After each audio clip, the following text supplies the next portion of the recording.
we spend one full night, maybe some of the ministers may be here. There is no president that will sit with a labor union, with his vice president, with his attorney general, with his finance minister. We did not limit it to Minister of Labor or Minister of Education because of us, but all of us, so that they will know that any decision taken there will be implemented. Even with that, ASU refused to call off their strike. So that was my commitment to education. So I believe that more people will write more books. I don't intend to discuss the book. I don't agree with him in some of the areas he put across, but that is the key thing about looking at a leader. It's just like when we were undergraduates, I remember I was discussing with one of my friends who was in the humanities side, and we were talking about the poets and the literary critics. And he was trying to explain to me that there's one late Gabriel Okara, who was a poet, said that sometimes when they write the poems and the critics write about their work, that sometimes they don't agree with them because they see things differently, and the critics may see things differently. So you may do a critic of somebody's poem, but the poet is like somebody who is possessed and saw something differently. So it's leadership. Sometimes something may happen. A president or a governor may sack a person. Sometimes what society thinks that is the reason for that is very different.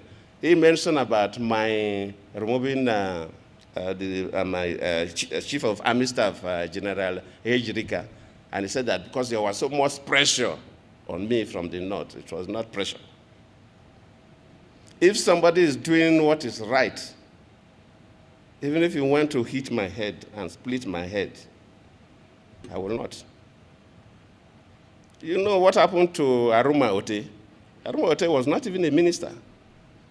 Do you know? We know, because then you were in the House of Rep, I think so. Huh? Yes. The House of Rep committee fell for one reason or the other, and when I listened to the whole thing, I said that this is a lady that made first class in computer in Nsukka. Brilliant lady.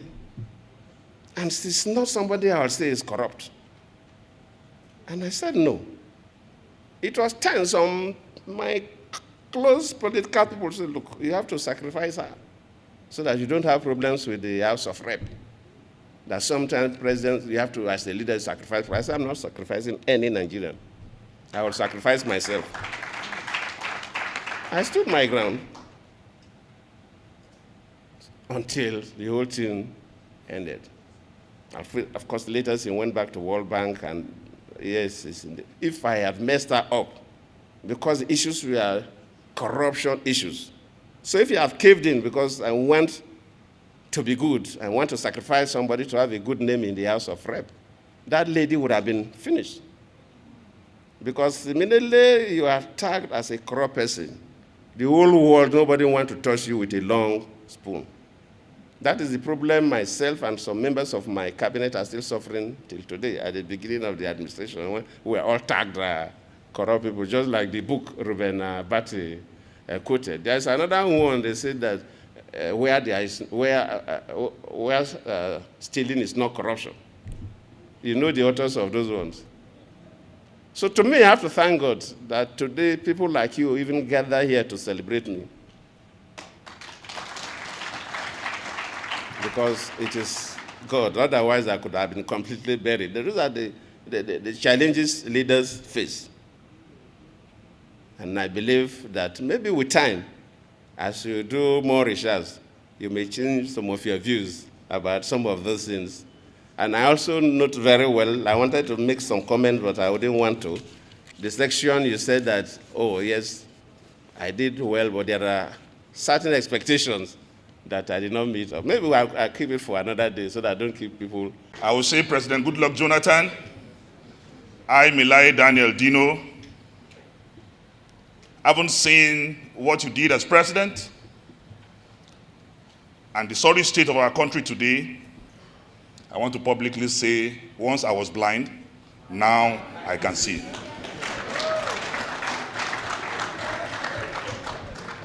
President Goodluck Jonathan, you are a good man. I fear no soul, I only respect souls. So whatever I say here is out of conviction, and I'm ready to carry my cross. You are a good man, you have a good heart, and you are a gentleman by excellence. I am very proud of you, sir. Throughout your reign as president, I was never arrested over the night for one day. I was on the streets almost every day protesting against you and your ministers. But I was never arrested by the SSS or the police and sleep over for one day. I was MC of the President Buhari campaign organization in all the 36 states of the Federation. In fact, I speak last before giving the microphone to speak. But in the last 3 years, in 2017, I was arrested 18 times. In 2018, I was arrested 16 times. In 2019, I spent 178 days out of 365 days in police detention and was taken to court. Federal government of Nigeria versus Dino Melaye, 12 cases. I don't think any politician has gone through that. 12 cases. To the glory of God and the help of Apakafikifiki, that is Chief Mike Osekome, we have won 11 out of 12 of those cases. Only one left, where they said I wanted to commit attempted suicide. The way this world is sweet, and I love cars, I don't know why I want to kill myself.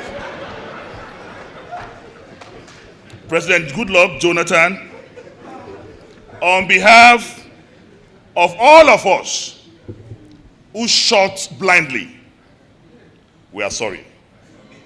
Very, very sorry.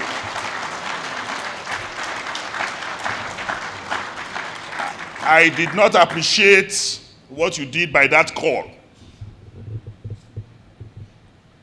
because I felt that call is what is the reason why we are where we are. I felt that call is the reason why we are where we are, because I started feeling, why did you even make that call? But when I am now seeing what is happening with Trump in USA, the most civilized democracy in the world, where the president is still doing, I don't go agree, then I now appreciate your call to President Muhammadu Buhari.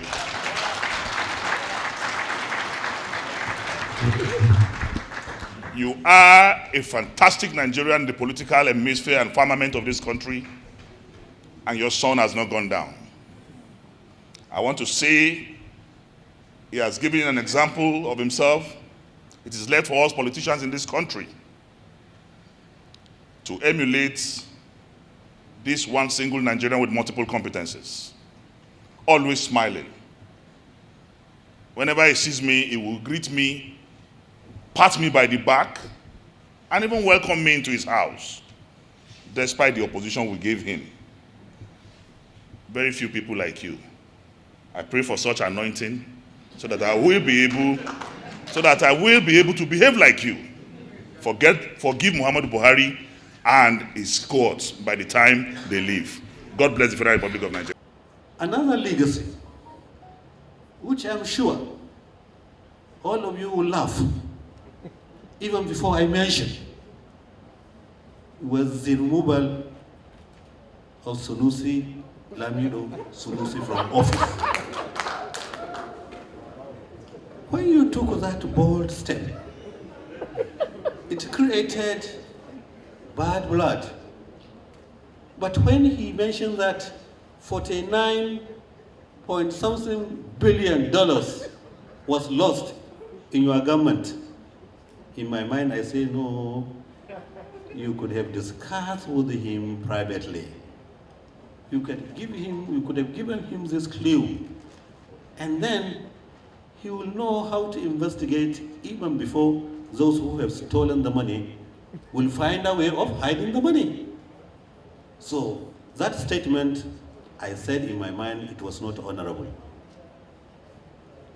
And when you removed him, it created bad blood. And let me tell you, Sunusi was later appointed Taban at the Emir of Kano, not because he was the best man, but because by appointing him, that was to retaliate what Jonathan did to him. That was in order to prove Jonathan that what he did was wrong, and the people of Kano wanted their son, and therefore they decided to appoint him as the Emir of Kano. But you know that when he was appointed, there was a lot of demonstration, a lot of burning tires here and there. And yet, because of government backing, he sustained those two. When I became the governor, that is why you will laugh.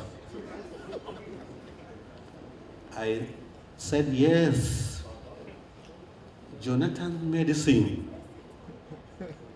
is an important medicine. That medicine, even though I'm not a medical doctor,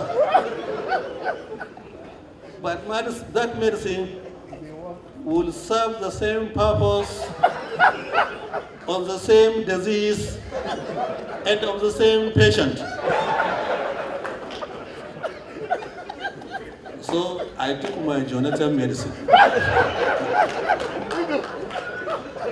and decided to save the system, to save the institution, and applied it effectively. And Jonathan were on the same page. I'm sure you had no regret. I too have no regret.